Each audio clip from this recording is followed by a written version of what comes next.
आदाब, सत श्री अकाल। कैसे हैं आप सब। मैं आपका दोस्त सागर दुबे स्वागत करता हूं आपके अपने प्लेटफॉर्म माधवी क्लासेस पर।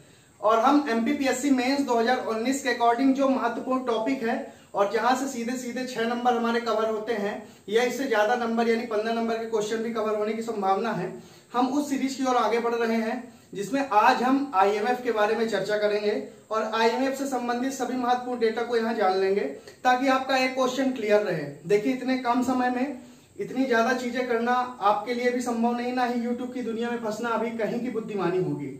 ज्यादा से ज्यादा चीजें आप कवर कीजिए। मैं केवल उन टॉपिक्स को कवर करवाऊंगा जो टॉपिक नंबर दे के भी जाते हैं और आप उनको सामान्यतः छोड़ दिया करते हैं। इस कारण से बहुत ही महत्वपूर्ण और बहुत ही कम समय में तैयार होने वाले टॉपिक को हम सीधे यहाँ से कवर कर लेंगे और बहुत इंपॉर्टेंट जो भी टॉपिक निकलेंगे वो हम मेंस के अकॉर्डिंग यहीं पे कवर कर लेंगे। एक बार सुनिए 1.5 में और काम खत्म कीजिए।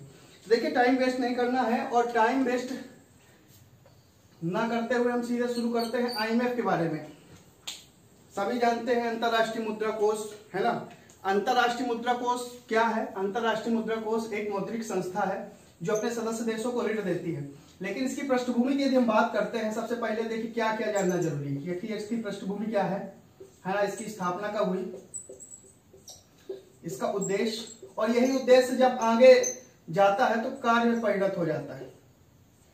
ठीक है, उद्देश्य कार्य आप देख लीजिए और ये कार्यों के आधार पर इसी को हम प्रासंगिकता में कन्वर्ट कर देते हैं।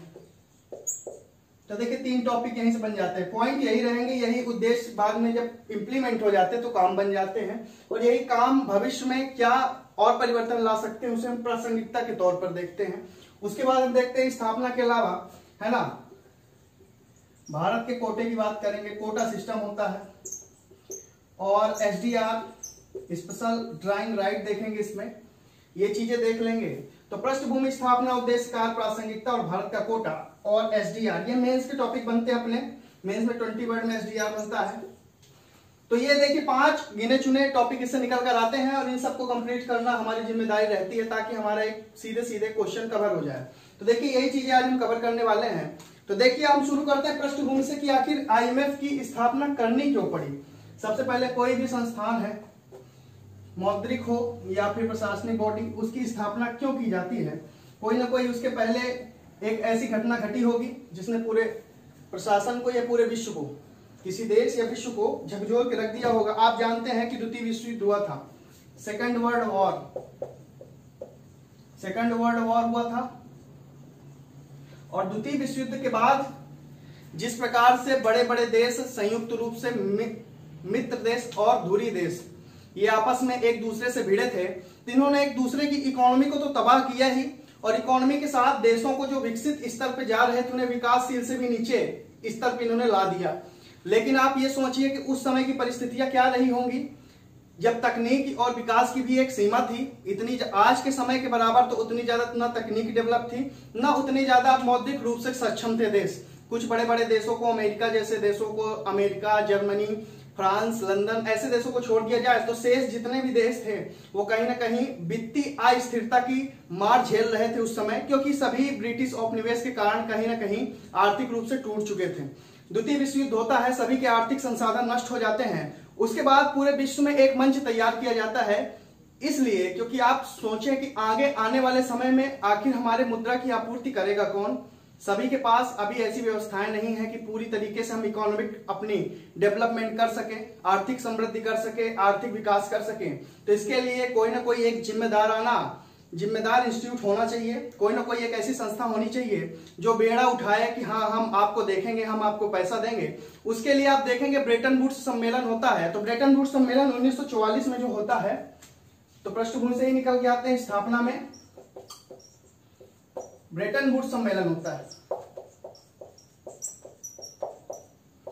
ब्रेटन वुड्स सम्मेलन होता है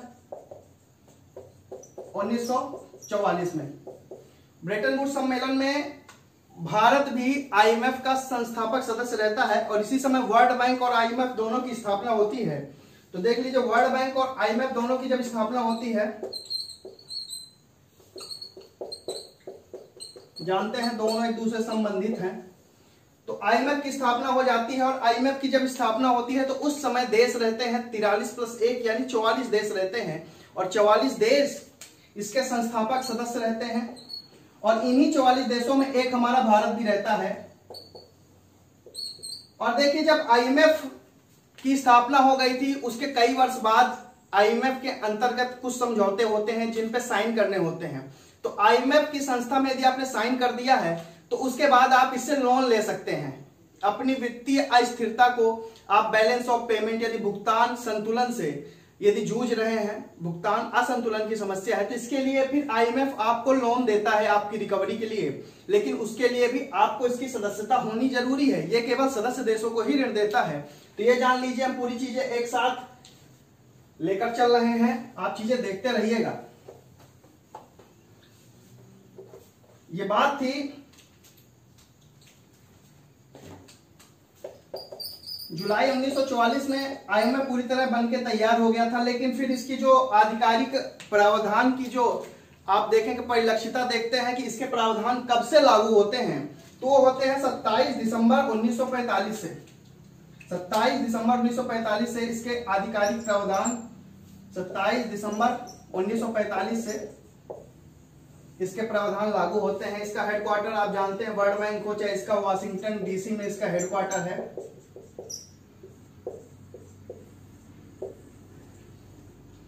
तो ये चीजें आप जान लीजिए जो महत्वपूर्ण है एमपीपीएससी मेंस के अकॉर्डिंग। हम यहाँ बहुत ज्यादा इतना ज्यादा हम करंट को उठा के नहीं डाल रहे हैं, क्योंकि करंट की चीजें उतनी ही डालनी है आपको जितने में आपका आंसर एक लिमिटेड वे में चला जाए। नहीं डालने को तो यहाँ बहुत सारी फालतू की चीजें डाल दी जा सकती हैं, लेकिन उससे आपका केवल समय जाता है और कुछ नहीं। तो हम सीधे उन्हीं टॉपिक पे चर्चा कर रहे हैं जो सीधे मेंस में आपको डालने हैं। देखिए, आप बात करेंगे कार्य, उपलब्धि और प्रासंगिकता। महत्व भी देख लेते हैं। ऐसे सीधे सीधे क्वेश्चन आते हैं। देखिए, एक ही क्वेश्चन से 4 क्वेश्चन कैसे निकाले जाते हैं ये भी आप जानिए। ये सब मिले जुले एक ही क्वेश्चन है, लेकिन आपको केवल भटका दिया जाता है राय से। देखिए, कार्य, पहली चीज तो इसके उद्देश्य, ठीक है, उद्देश्य ही कार्य में परिणित होंगे और काम ही उपलब्धि हो जाएगी। उपलब्धि ही प्रासंगिकता होती है, प्रासंगिकता ही महत्व होता है। कैसे? देखिए, पहली बात तो ये कि इसके 189 देश हैं और 2016 में यदि आप देखेंगे नौरू बना था, है ना। उससे पहले 188वां देश दक्षिणी सूडान था। पहली बात तो करता क्या है, तो देखिए, सदस्य देशों को ही देता है ये ऋण, है ना। सदस्य देशों को ऋण देना, ठीक है। फिर बात कर, सबसे बड़ी बात यह है कि सदस्य देशों को ही, इसमें जो देश सदस्य नहीं है उनके लिए कोई भी ये काम नहीं करता है। सबसे बड़ी बात ये है। फिर है लघु अवधि लोन देता है। जैसे वर्ल्ड बैंक देता है तो बहुत लंबे लोन दे देता है, दीर्घ अवधि लोन दे देता है, 25, 50 साल, 10 साल, 15 साल। लेकिन ये केवल लिमिटेड टाइम का ही लोन देता है ना। लघु अवधि लगभग 5 साल के अंदर के लोन आप मान सकते हैं। 1 साल शॉर्ट टर्म लोन, 1 साल, 2 साल, 3 साल, 4 साल, 5 साल, इससे ज्यादा का लोन नहीं देता है। तो लघु अवधि ऋण देता है ये। फिर बात करें और क्या क्या करता है, तो देखिए, बैलेंस ऑफ पेमेंट यानी भुगतान संतुलन, भुगतान संतुलन को स्थायी बनाता है। कहीं देखिए आप कि बैलेंस ऑफ पेमेंट की स्थिति किसी देश में बिगड़ रही हो, तब आईएमएफ वहां मध्यस्थता करता है और उसके बैलेंस ऑफ पेमेंट को स्थिर करता है। तो बैलेंस ऑफ पेमेंट यानी भुगतान संतुलन को स्थिर करता है। फिर देखिए और क्या क्या करता है, तो ना सिर्फ ये इस क्षेत्र में कार्य करता है बल्कि ऐसी आर्थिक जरूरतें जो तकनीक विकास से जुड़ी हुई हों, मतलब कुछ इस प्रकार की आर्थिक सहायता कर दी जाए कि सामने वाला तकनीक रूप से उन्नत हो जाए, तो तकनीक आर्थिक मदद भी ये देता है कि आप टेक्नोलॉजी डेवलप कीजिए। विकासशील देशों को, विकासशील देश, ज्यादातर देश तो जानते ही हैं विकासशील ही है इसके संस्थापक सदस्यों में। तो विकासशील देशों को क्या करता है ये, विकासशील देशों को ऋण देकर विकसित अवस्था में लाने का प्रयास कर रहा है।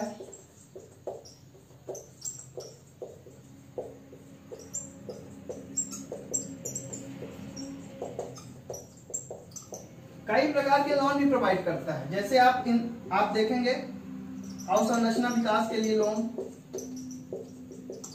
अवसंरचना विकास ऋण, उसके बाद आप देखेंगे कि आप किसी प्रकार की यदि आर्थिक क्रिया हो रही है ना, जैसे आपको माइनिंग करनी है, उदाहरण के लिए माइनिंग करने के लिए आपको पैसे की जरूरत है, उतना इंफ्रास्ट्रक्चर डेवलप करना पड़ेगा माइनिंग के फलस्वरूप, तो आर्थिक क्रिया के लिए भी ये लोन प्रोवाइड करता है। ये चीजें आप जान लीजिए। बस एक खास बात इसमें ये है कि ये कभी भी स्पेशल प्रोजेक्ट के लिए कभी लोन नहीं देता है। जो महत्वपूर्ण प्रोजेक्ट होते हैं, है ना, तो महत्वपूर्ण आप देख लीजिए, कोई स्पेशल प्रोजेक्ट, कोई भी आप स्पेशल प्रोजेक्ट जिसमें 15-20 साल का टाइम लग रहा हो, तो स्पेशल प्रोजेक्ट के लिए लोन ये नहीं देता, बल्कि वर्ल्ड बैंक देता है, वर्ल्ड बैंक देता है, ये नहीं देता है। और ये क्या करता है, कुछ रिपोर्ट भी जारी करता है। एक रिपोर्ट होती है ना, रिपोर्ट जान लीजिए, रिपोर्ट का नाम क्या है, वर्ल्ड इकोनॉमिक आउटलुक। ये बहुत महत्वपूर्ण रिपोर्ट होती है जो आर्थिक परिदृश्य को दर्शाती है। ये रिपोर्ट भी ये जारी कर देता है। अब देखिए, कार्य हो गया है, यही काम हो जाता है, जो उसके उद्देश्य है यही एक काम में ला देता है और सदस्य देशों की आर्थिक स्थिति को सुधारने की कोशिश करता है, बैलेंस ऑफ पेमेंट लाता है। और सबसे बड़ी चीज, जो मुद्रा अवमूल्यन के कारण आप विनिमय दर, एक्सचेंज रेट देखते हैं, तो एक्सचेंज रेट को भी ये नियंत्रित करता है। देखते हैं कि कहीं इतना ज्यादा विनिमय दर, इसको बोलते हैं एक्सचेंज रेट। तो देखिए, एक्सचेंज रेट को भी ये निर्धारित करता है कि कहीं इतना ज्यादा एक्सचेंज रेट ना हो जाए कि पूरे देश में हाहाकार मच जाए। पता चले हमारे यहाँ की करेंसी $1 के मुकाबले 100-200 रुपए पहुंच जाए, तो इस तरह की स्थितियां क्रिएट ना हो, इसके कारण आईएमएफ इस पे भी निगरानी रखता है। सदस्य देशों की मौद्रिक नीति का निर्धारक भी होता है। कैसे, देखिए, एक तो पहली बात तो अपनी मॉनेटरी पॉलिसी जो होती है, वैसे तो हम इसके लिए स्वयं जिम्मेदार होते हैं, लेकिन अपनी मॉनेटरी पॉलिसी ऐसे नहीं बनानी है कि सदस्य देशों का व्यापार भी प्रभावित हो या फिर बैलेंस ऑफ पेमेंट प्रभावित हो। तो इसलिए ध्यान रखना है कि जो भी आपकी देश की मौद्रिक नीति चल रही है, तो मौद्रिक नीति में ये निगरानी रखता है। ये बहुत अच्छा वर्ड होता है, निगरानी रखता है। तो इस तरीके से 5, 6, 7 चीजें हो गई हैं जो आप देख रहे हैं, 6 नंबर में लिखने के लिए पर्याप्त है। कार्य, उपलब्धियां, शक्तियां, प्रासंगिकता भी आप देखेंगे कि यदि आईएमएफ ना होता तो देखते आज हमें भुगतान संतुलन की स्थिति जो आज सही चल रही है, भारत में बैलेंस ऑफ पेमेंट इतना सही चल रहा है, क्यों चल रहा है? कहीं ना कहीं आईएमएफ उसके लिए खड़ा है। हम 1982 से लगातार एक के बाद एक बड़े लोन ले रहे हैं, उसको पेड भी कर रहे हैं। आज हमारा कर्ज कुछ नहीं है, वहां आईएमएफ में हम बहुत कम कर्ज में हैं, लेकिन उसके एवज में आप देखें हमारा बहुत ज्यादा पैसा भी वहां जमा है। और इसके लिए कोटा सिस्टम होता है कि किस देश का पैसा कितना जमा होगा, तो ये भी जान लीजिए आप। कोटा सिस्टम क्या होता है, भारत की कोटे सिस्टम में क्या स्थिति है?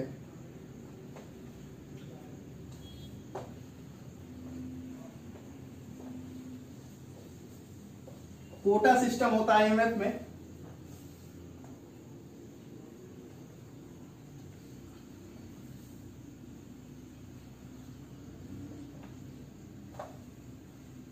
चलिए देखिए, कोटा सिस्टम होता है।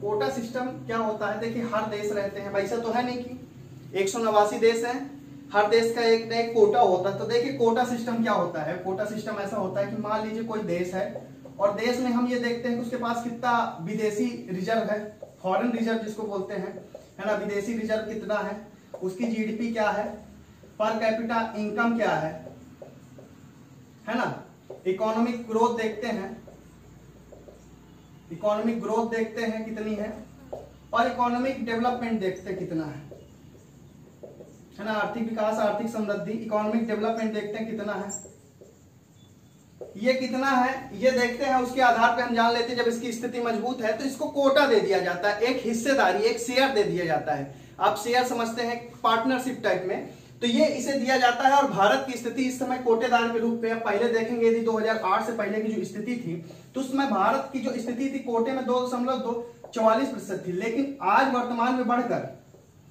आज वर्तमान में हम देखेंगे बढ़कर ये 2018 की रिपोर्ट तक का है। 2019-20 का भी डेटा मुझे मिला नहीं, आप एक बार देख लीजिएगा। बाकी अब 2018 में जो इसकी स्थिति है वो हो गई है 2.79%, और भारत इस हिसाब से 8वां सबसे बड़ा इसमें शेयर धारक है, 8वां, है ना, 8वां सबसे ज्यादा शेयर धारक है। इसकी आधिकारिक लैंग्वेज, आधिकारिक भाषा अंग्रेजी मानी जाती है, जो आप जानते हैं। और इसमें बास्केट करेंसी भी रहती है। बास्केट करेंसी मतलब इतने देश की मुद्राएं इसमें रहती हैं, इसीलिए इसको बास्केट करेंसी या टोकन करेंसी भी कहा जाता है। तो देखिए बास्केट करेंसी में क्या क्या रहता है, कई देश, 5 देशों की मुद्राएं बास्केट में रहती हैं और इन्हीं में सब बैलेंस ऑफ ट्रेड, लेन देन, लोन वोन सब चलता रहता है ना। बास्केट में देख लीजिए क्या क्या रहता है किन किन देशों की। आप डॉलर देखते हैं, है ना, यूरो देखते हैं और पाउंड देखते हैं, रेनमिनबी देखते हैं। प्रमुख रेनमिनबी ये चाइना की है। तो डॉलर देखते हैं, यूरो देखते हैं, पाउंड देखते हैं, रेनमिनबी देखते हैं और एक और है युआन, यूरो रहती है। एक फ्रेंच की लैंग्वेज वो रहती है, फ्रांसीसी करेंसी रहती है ना। यूरो यूरोप की हो गई और एक फ्रांस की करेंसी रहती है, आप देख लीजिएगा, यूरो बोलते हैं, फ्रेंच करेंसी, फ्रेंच करेंसी रहती है। तो ये बास्केट में आते हैं, है ना, बास्केट में आते हैं।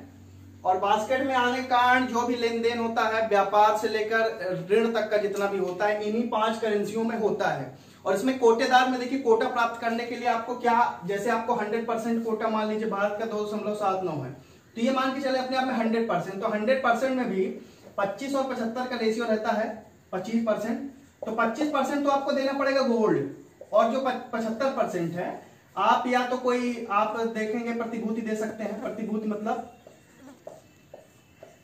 आपका कागज का टुकड़ा दे सकते हैं, भारतीय गवर्नमेंट का, रिजर्व बैंक का, तो प्रतिभूति दे सकते हैं। इसके बदले में ये माना जाता है कितना पैसा आप ले दे सकते हैं भविष्य में, तो प्रतिभूति दे सकते हैं, है ना। या अपनी लोकल करेंसी जो चल रही है ना, लोकल मुद्रा, स्थानीय मुद्रा जो चल रही है, वो आप दे सकते हैं, यहाँ जमा कर सकते हैं। 25% तो आपको गोल्ड देना ही पड़ेगा।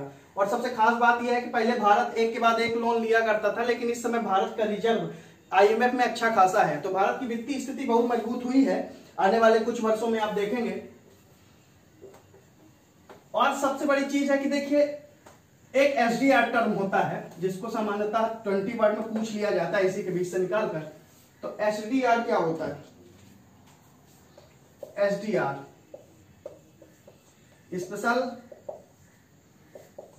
ड्राइंग राइट, ठीक है, विशेष आहरण अधिकार पत्र। ये देखिए एक, आप इसे गोल्ड करेंसी भी बोलते हैं, ये पेपर करेंसी भी बोलते हैं, कारण है पेपर करेंसी बोलते हैं, मुख्यतः इसके लिए टर्म यूज होता है। तो देखिए 20 वर्ड में आ गया SDR, तो पहले आप दे दीजिए पेपर करेंसी है, ठीक है, पेपर करेंसी है। और ये देखिए पेपर करेंसी होने के साथ साथ IMF का जो फंड है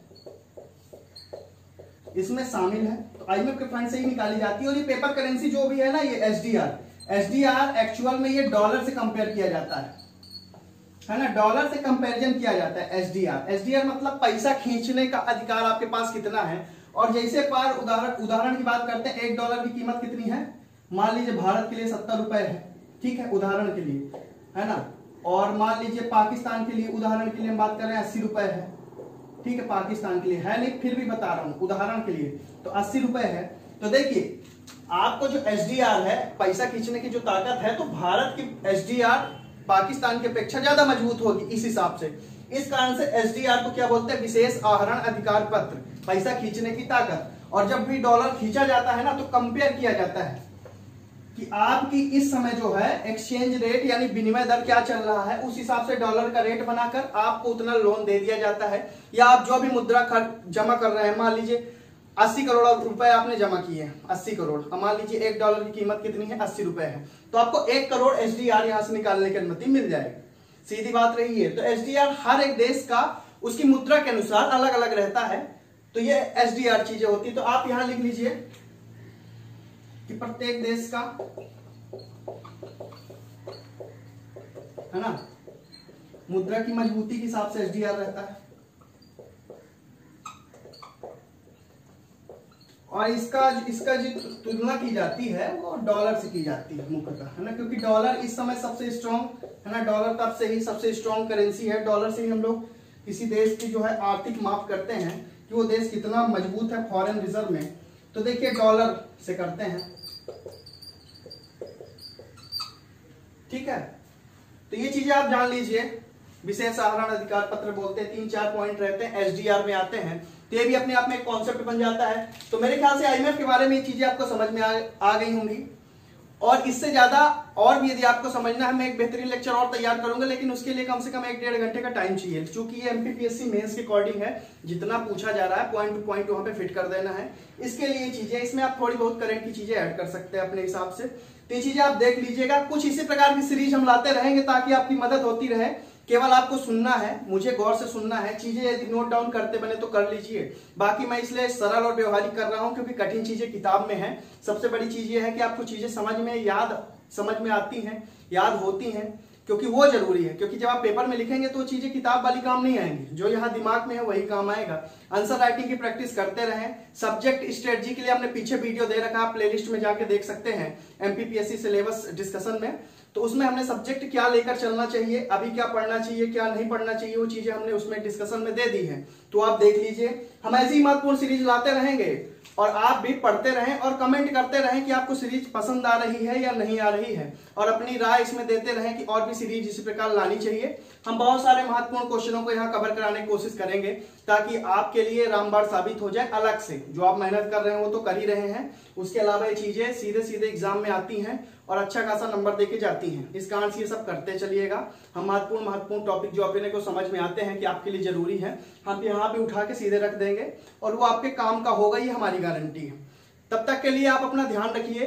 कोरोना काल चल रहा है, अभी भी स्थितियां बहुत ही नाजुक है, इस कारण से कहीं भी आप लोग इकट्ठा ना हो, एकांतवास में रहें, ज्यादा बेहतरीन है। तो आज के लिए बस आईएमएफ के बारे में इतना ही। हम अगली सीरीज लाएंगे और अगले सीरीज में हम वर्ल्ड बैंक के बारे में, वर्ल्ड बैंक की कार्य उपलब्धियां, शक्तियां और फंक्शन जो भी जितने होते हैं, उसकी बॉडीज जो होती हैं उसकी भी चर्चा हम कर लेंगे और इसी तरह के टॉपिक हम लाते रहेंगे। आप अपनी राय देते